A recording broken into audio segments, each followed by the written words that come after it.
ยังไงถึงได้วะที่ได้มันอ่ะข้างล่างนี่เยอะพอสมควรเดี๋ยวถ่ายดูทุกคนนี่นะนี่ค่ะโอ้โหอย่างสวยอ่ะอย่างสวยแล้วมันอ่อนแล้วมันมาอื่นๆบ้าง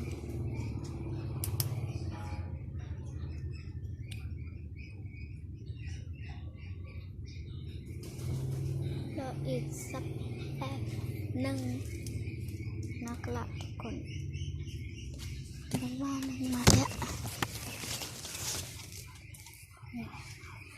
สวยมากเลย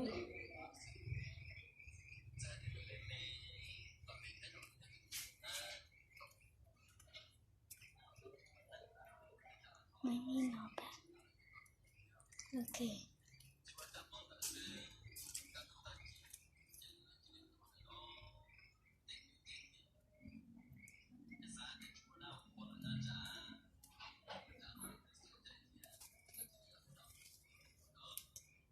อย่าได้เรื่องเนินถึงอย่าได้มาก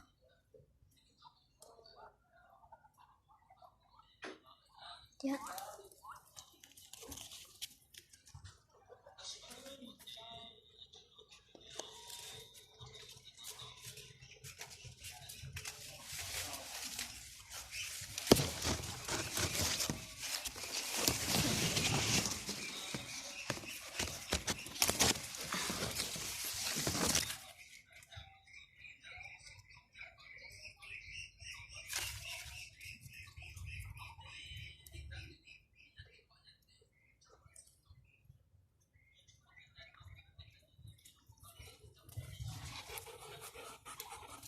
มากหนักมาแล้ว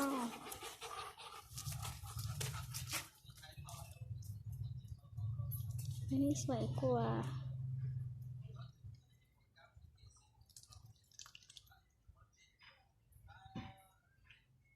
อุ้ย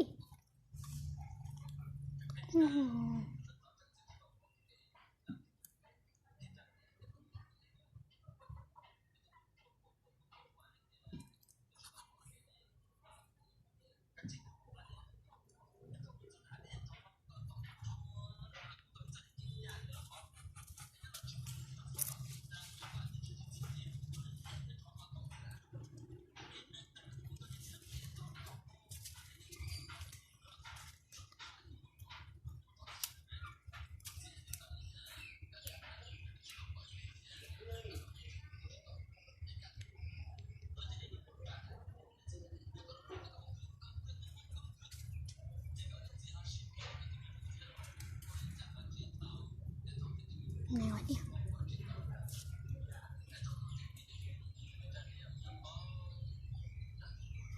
เวลาก่อน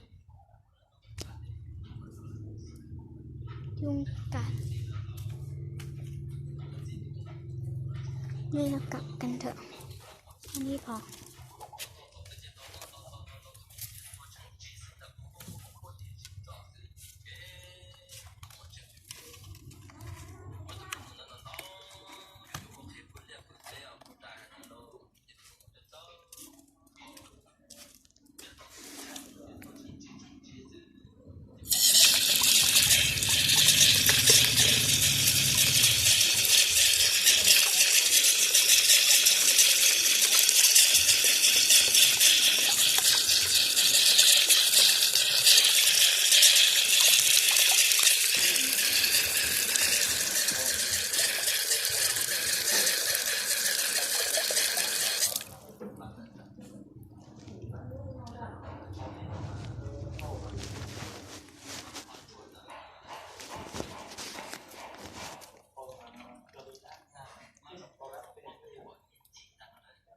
พอแค่นี้ก่อนนะครับ นี่ครับทุกคนจะกินให้ดูเลย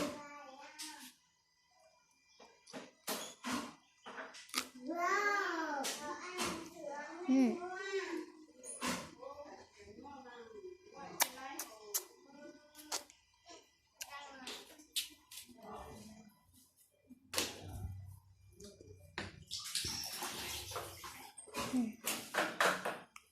ดี๋ยวนี้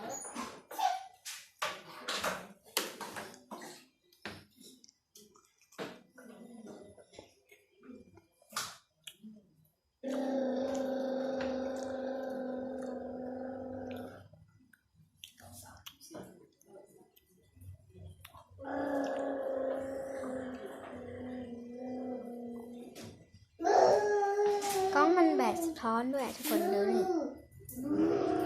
อันนั้นมันจะไม่ค่อยเห็นชัด